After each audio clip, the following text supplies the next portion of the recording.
শিলিগুড়িতে আয়োজিত হয়ে গেল ৩ দিনের গীতাঞ্জলি আম উৎসব। অরুণ কুমারের বিশেষ রিপোর্ট শিলিগুড়ি সিটি সেন্টার থেকে। আম আমাদের গর্ব, গীতাঞ্জলি আমাদের অহংকার, এই দুটো নিয়েই সমবেতভাবে আয়োজিত হয়ে গেল ৩ দিনের গীতাঞ্জলি আম উৎসব শিলিগুড়ির একটি বেসরকারি মলে, যেখানে প্রদর্শিত হয়েছিল প্রায় ৩ শতাধিক প্রজাতির আম এবং সমবেত হয়েছিলেন নেপাল, ভুটান, মেঘালয়, মণিপুর, সিকিম সহ দেশের বিভিন্ন প্রান্তের বিভিন্ন মানুষ। চলুন দেখা যাক এই বিষয়ে অরুণ কুমারের বিশেষ রিপোর্ট শিলিগুড়ি সিটি সেন্টার প্রাঙ্গণ থেকে। নমস্কার, এখন আমরা দাঁড়িয়ে আছি শিলিগুড়ির কাছে একটি শপিং মলের ভেতরে, যেখানে গীতাঞ্জলি ম্যাঙ্গো ফেস্টিভ্যাল দেখতে পাচ্ছেন তার পোস্টার। অষ্টম আম উৎসব এখানে আয়োজিত হচ্ছে এবং এটি ৬, ৭, ৮ ৩ দিন চলবে। তো কি এই আম উৎসবের বিশেষত্ব, কি এখানকার বৈশিষ্ট্য, আমরা শুনে নেব এখানে যারা উপস্থিত রয়েছেন তাদের সাথে। কতগুলি এখানে আম এসেছে, কি কি প্রজাতির আম এসেছে, আমের তৈরি বিভিন্ন প্রোডাক্ট কি এসেছে, আর আগামী দিনে কি তারা ভাবছেন, এই নিয়ে আমরা এখন কথা বলবো। আপনারা আমার সঙ্গে থাকুন, দেখতে থাকুন জলপাইগুড়ি নিউজ। একটা নাম আমি এক্ষুনি দেখলাম, দেখে বেশ মজা লাগলো, যে একটি আমের নাম বউ ভোলানি। বিভিন্ন প্রজাতির আম তো আছেই, কিন্তু তার সাথে বউ ভোলানি আমও আছে। এটা যদি আপনারা দেখতে চান, আপনারা কিন্তু এই ম্যাঙ্গো ফেস্টিভ্যালে আসুন। প্রায় ৩০০রও বেশি প্রজাতির আম কিন্তু এবার এসছে।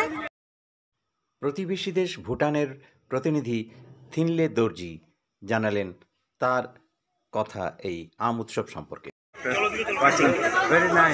Very nice Gitanjali Mango Festival.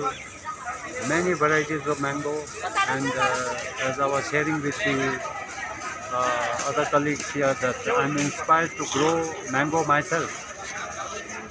In your country? Yeah, in my country, yes. Earlier you have already done or yet to be started? No, there is mango, but not at a very large scale. But since for the love of mango, I want to grow in a small farm.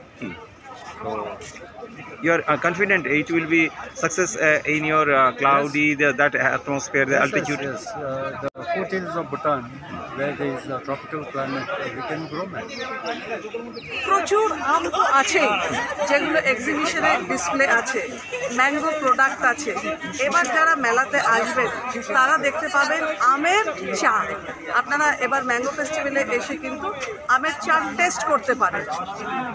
আমের চা পাবেন এবং আম দিয়ে তৈরি করা অনেক মিষ্টি এখানে কিন্তু এসছে মুর্শিদাবাদ থেকে। এই দুটো স্পেশাল অ্যাট্রাকশন আছে।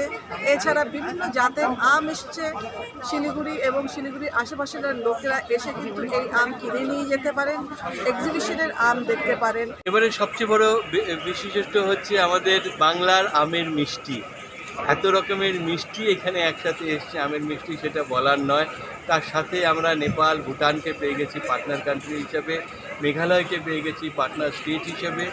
এই সব কয়টা জায়গার আমরা কালচার, সেখানকার খাওয়া দাওয়া, সেখানকার আম নিয়ে আমের যে বৈচিত্র্য, সে আমের বৈচিত্র্য এবং তার সাথে বিভিন্ন রকম ক্রাফটের প্রোডাক্ট, গ্রামের বিভিন্ন এগ্রিকালচার প্রোডাক্ট, সব কিছু কিন্তু আমরা একসাথে এক জায়গায় এখানে পাচ্ছি। শিলিগুড়ি গীতাঞ্জলি আম উৎসব প্রাঙ্গণ থেকে অরুণ কুমারের বিশেষ রিপোর্ট।